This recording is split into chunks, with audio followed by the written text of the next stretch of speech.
This story begins by showing what we already know. Mexico is one of the largest producers of flour that exist, and it is a place where criminals are in control, not the authorities. And in a place like this, police funerals are common. In fact, there are dozens a day, and everyone who decides to put on the badge and fight for what is right does not know if they will return home each night. That particular morning, we meet Arturo Cardona, one of our protagonists, who has been tracking a delivery boy, a kid who leaves with several suitcases every day and visits many businesses, leaving one at each. As expected, Arturo catches him red-handed, but the kid tries to pull his gun. Not wanting to execute him right there in the store, Arturo tries to talk to him, but he takes off running. After a chase through the streets, both end up in front of a school, at the worst possible moment, just as the children are leaving class, and the criminal takes one as a human shield to face Arturo. With the sound of gunshots, it is revealed that Arturo was only having a nightmare. On-screen text tells us that this story is based on real events. That morning is January 6th, 2016. It is 7 o'clock, and Arturo is starting his day, but not before feeling the pain of someone who has been shot and has not fully healed. Getting out of bed, his wife is waiting for him with coffee, as always, and breakfast is ready. But Arturo does not like his daughter playing with a gun, even if it is a toy, as he wants a much better future for his children than the path most young people take in these lands. Like every day, his daughters ask for a computer, but they are living on such a tight budget that any extra expense must be carefully considered. So he uses the reliable old excuse, telling them they do not deserve it yet because, while eating breakfast, they are doing the homework they should have done yesterday. Once they fix that, he will think about rewarding them. A few seconds later, the neighbor arrives to take the children to school, and Arturo thanks her for her help. But as soon as they are alone, his wife prepares to give him some news. Arturo has to hear it a couple of times before he can start believing his wife is not playing a bad joke on him. She is pregnant, and when he sees that she has been doing the math to see if they can afford it, he truly begins to accept reality. The reality is that they are living on the edge. Yes, they do not lack food, but they are paying for the house, the car, and the insurance. They barely have a few pesos left every 2 weeks to take the girls out, so the only option Arturo sees is to take the night shift, because he is not willing to let his wife get an abortion. As soon as he says this, his wife's eyes fill with tears, because the night shift is known as the widowmaker. Yes, you earn much more money, but that is where police officers get killed. Upon arriving at work, Arturo speaks with Captain Valadares and requests the shift change, confessing that he will be a father once again and cannot afford it on his current salary. Fortunately for Arturo, his boss comes out of the office a few minutes later with good news. They just received a transfer from Michoacan, one of the most dangerous cities with the highest crime rates. So he needs him to show the new guy around and teach him how things are done here. But he also warns him not to get too comfortable, as many officers from there like to make extra money, and not in a legal way. When night falls, Arturo meets Rosales, who will be his partner during the night shifts and comes from the big city. The first thing Arturo notices is that his partner is wearing a gold watch, which is not very common for officers living on minimum wage. The first call that night is at a store that was robbed, where a special unit has managed to control the criminals. But the first thing Rosales does is start talking to some guys who look quite suspicious, and Arturo can see them making a transfer to him. It only takes Arturo a few seconds to realize that the elite unit's captain is carrying a suitcase with 5 kilos of flour, and he is fairly certain that it will not make it to the evidence locker. So he offers to accompany them to the station to ensure nothing gets lost. At that moment, a truck stops on the other side of the street. Arturo steps forward to see what they want, and Rosales has no choice but to back him up. When speaking with the driver, the man makes a motion as if to draw a weapon, but they react faster and tell him he has 2 options. He can drive away, or he can die right here. The man chooses the former. An hour later, they return to their duties, but Rosales tells him he just ruined the elite captain's business, and that is no way to start. However, Arturo is committed to being one of the few honest officers. While refilling their coffee, Arturo directly asks Rosales what he was showing those guys on his phone, and Rosales tells him not to question his methods. That is how it is done in the big city. After the shift ends, Arturo returns home, where his wife awaits him with lots of love, understanding the sacrifice he is making for them. After a quick bite, he goes to sleep, but at 7:30 in the evening, she wakes him up to say his partner has arrived. Hearing this, Arturo gets up quickly and finds Rosales sitting in the living room with his daughters. Even though Rosales brought peace-offering coffee, this does not feel like peace at all. It feels like Rosales came to spy on his family and now he knows something about Arturo. Once the shift starts, Rosales mentions that his last name sounded familiar, and he found his case in the newspapers. Remember the kid he chased to the school? There was a massacre that day. Although Arturo managed to take him down, the death toll still torments him. At the same time, a special unit conducting surveillance sees 2 delivery guys leave over a dozen bags of food, far too much food for just 3 criminals. After waiting about 5 minutes, 2 trucks full of armed men arrive, appearing to escort someone very important.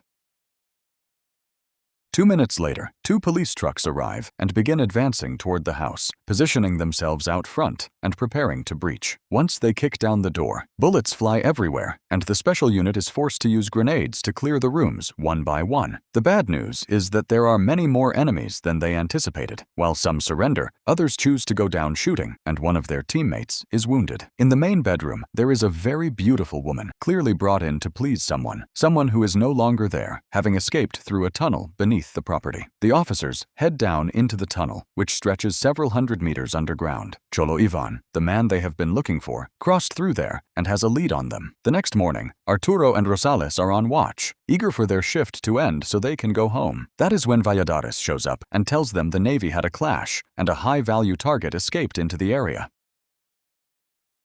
So their shift is extended, and they need to stay on high alert. While they try to distract themselves with music to fight off sleep, we see the criminals emerge from a manhole and run down the street to hijack a car. The first people they encounter are a mother and her daughter, who, immediately after being left in the middle of the street, call the police to report the theft. Right after, we see the stolen Ford drive past right where Arturo and Rosales are posted. Putting on their vests, they pull the vehicle over, but the driver immediately sticks his hands out the window, revealing he has 2 guns and is ready to die for his boss. Rosales manages to get them to lower their weapons. Meanwhile, Arturo checks the passenger seat and comes face to face with El Chapo Guzman himself, who tells them today is their lucky day. They need a ride, and both officers are about to get very rich. But this is where Arturo's honesty gets in the way. He puts them in the patrol car, but in handcuffs.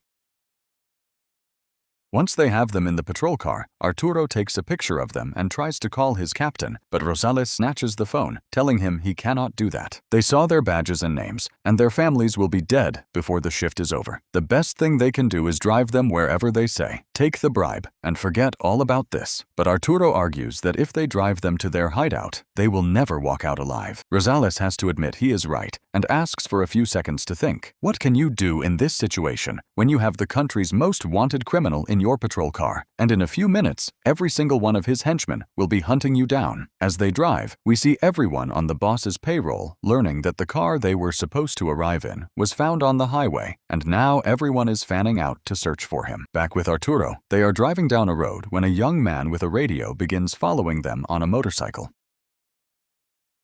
Cholo Ivan, the boss's right-hand man, tells them the scouts have already spotted them and there is no turning back. If they take them where they are told, their lives will change and they can leave this behind. Guzman offers them 10 million each, and Rosales looks at his partner, begging him to accept. But Arturo refuses. It is at this point that the criminals duck their heads, knowing what comes next. When the guy on the motorcycle tries to draw his gun, Arturo takes him down immediately, and Rosales shoots the one ahead, regaining control of the situation, but infuriating the boss. Guzman raises the offer to 15 million and warns them that a lot of people are going to die, including the families of the Navy agents who attacked him last night and everyone who failed to warn him. Do they really think the 2 of them can hold out much longer? It is better to take the money and go home to their families tonight. Arturo looks at the fuel gauge. It is almost empty, so they have everything to lose. Rosales looks at him again, begging him to take it and end this misery once and for all.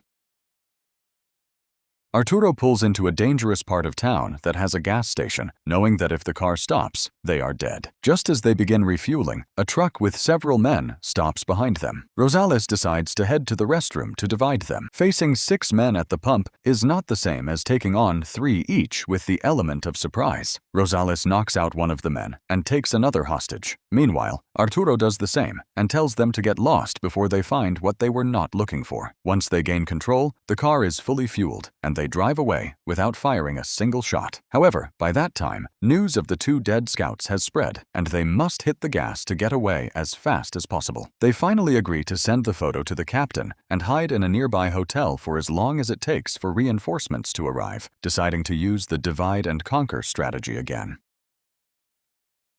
Each will lock himself in a room with one of the leaders and wait for reinforcements. While Arturo books the rooms, Guzman offers Rosales double the money if he steps on the gas and abandons his partner. But it turns out Rosales is just as honest as Arturo. He has served the law for 29 years, and his retirement gift will be watching him rot in prison. As they move Guzman into the hotel room, the receptionist takes a picture of them. Furthermore, a criminal upstairs recognizes his boss and alerts his crew. Before leaving with Ivan, Rosales confesses to Arturo that what he showed the guys that night was the address of the nearest police station, and the gold watch was an inheritance from his father. So no, he is not corrupt, and he promises they will get through this. A few minutes later, Arturo finally gets the call from the captain and explains what is happening. However, they must be extremely careful, as they cannot trust anyone and do not know exactly who to send the photo to or alert.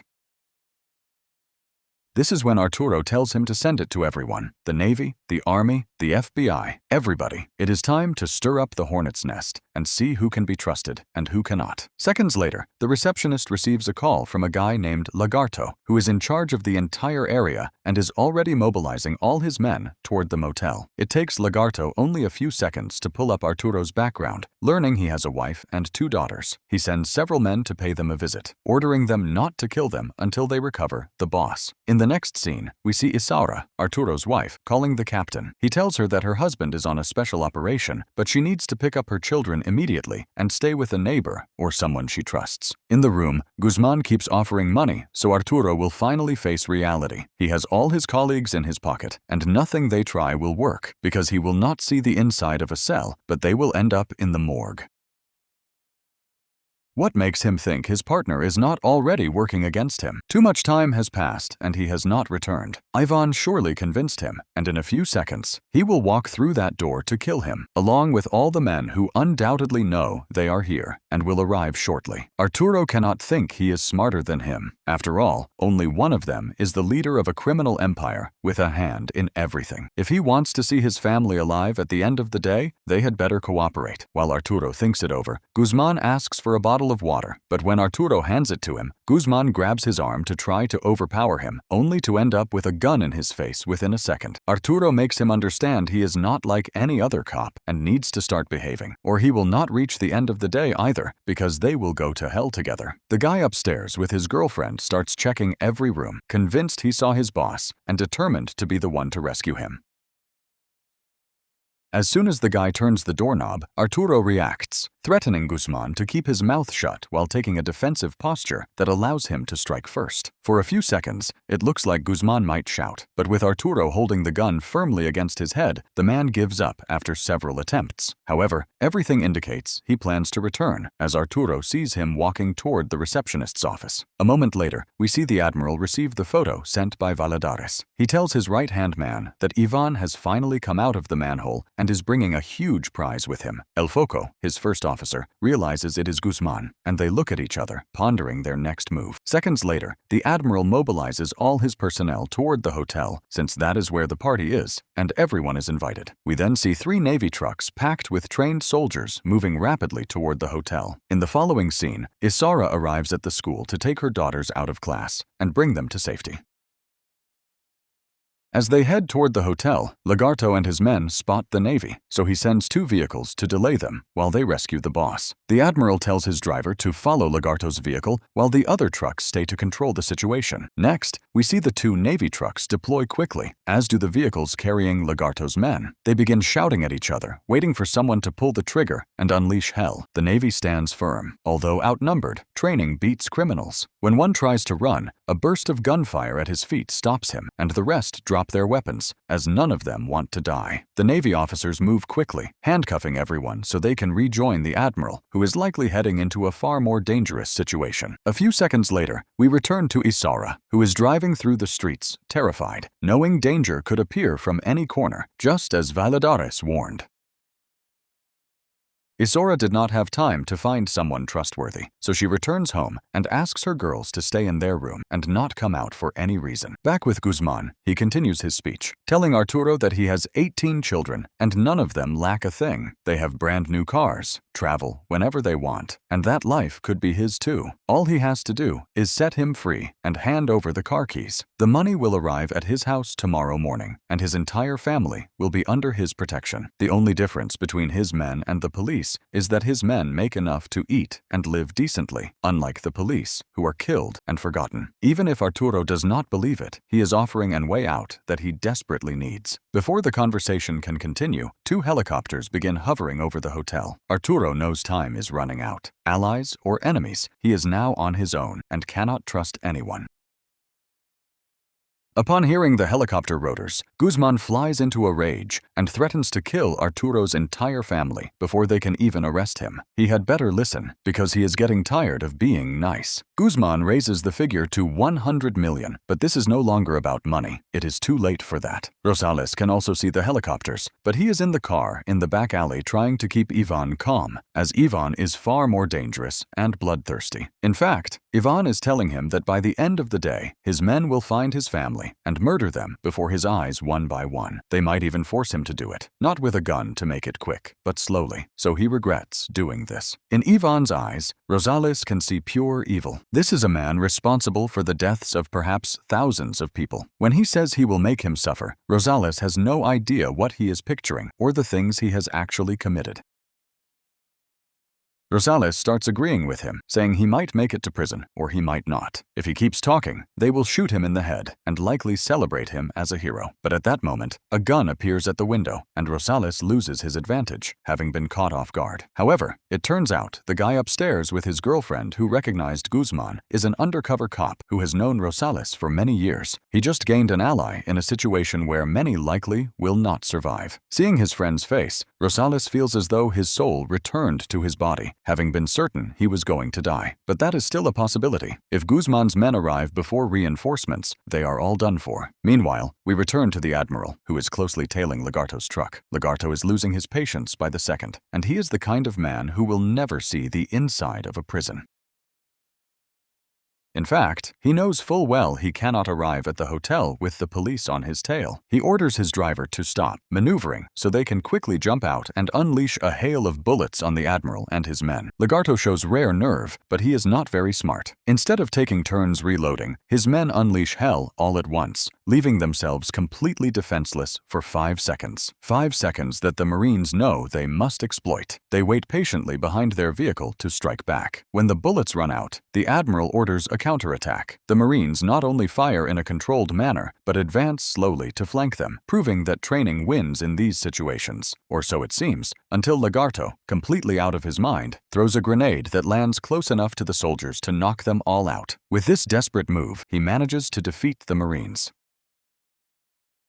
From the chaos taking place a few kilometers away, we return to the quiet of the room, where Guzman is still waiting for Arturo to face reality and set him free, warning that he will not like what he sends him from prison. What he has no idea about is that if his men do not make him disappear, the DEA will, because he has no clue how far their reach goes. One way or another, his family will not survive the week unless he does the right thing and takes him to safety, returning to the first part of the deal where he gets the money and forgets this ever happened. Arturo tells him no amount of money will erase the guilt he felt when chasing one of his kids who massacred 2 children in front of a school just to avoid prison and keep distributing his product. That is why, to Arturo, seeing him behind bars is worth far more than getting rich.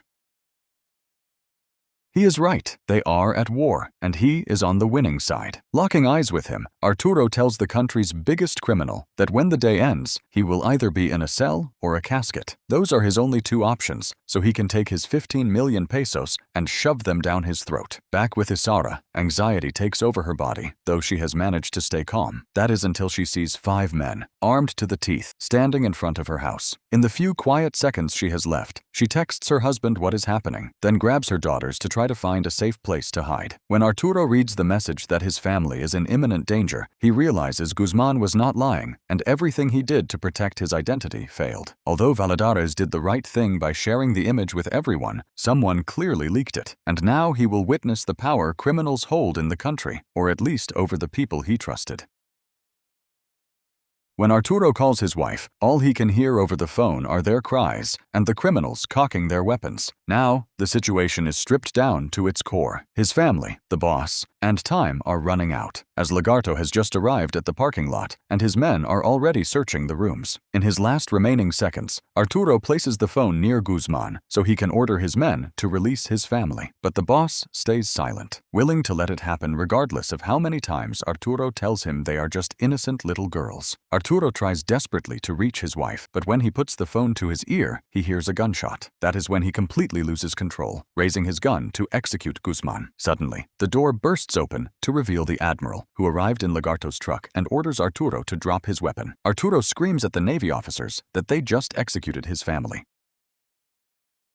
He declares Guzman will die right here and now, but in the most intense seconds of his life, his phone rings again. He sees his wife's name on the screen, drops to the floor to grab it, and presses the button, hearing her voice telling him they are fine. Reinforcements arrived in time, and all he can do is burst into tears, clutching the phone tightly. In that instant, we are shown what happened. El Foco, the Admiral's right-hand man and an expert sniper, made the shot of his life, executing the criminal who was about to kill Arturo's family. Before leaving the room, Arturo lands a solid punch on Guzman. The Admiral then places Guzman in the custody of the Mexican Navy to be arrested and brought to justice. Exiting the room, we see the entire hotel filled with Navy officers and the streets secured by the army. Thanks to Valladares' move, the good guys outnumbered the rest and took control of the area.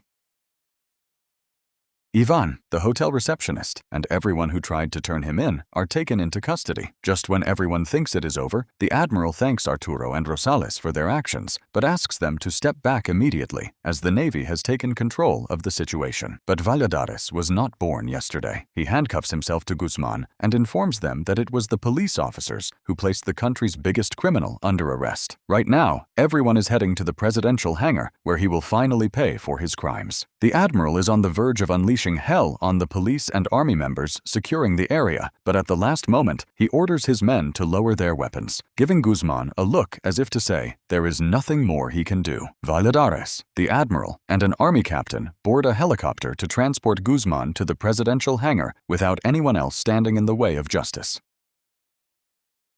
Now that things have settled down, Rosales tells his partner he cannot believe the Navy almost stole their medal, but Arturo does not care about that. He cares about what comes next. Once it becomes public that they caught El Chapo, every white-collar criminal will be after them. The movie ends with Arturo giving his partner a firm handshake, admitting they were completely crazy for what they did, but they will surely go down in history. A final scene shows what happened next. When Guzman was sentenced to life imprisonment plus 30 years in 2019, Arturo Cardona was promoted and recognized for his actions, but was sent abroad as part of a security commission. To this day, his location and identity remain classified information. Rosales received the same treatment. He was decorated with honors and sent abroad to live out the rest of his retirement under government protection.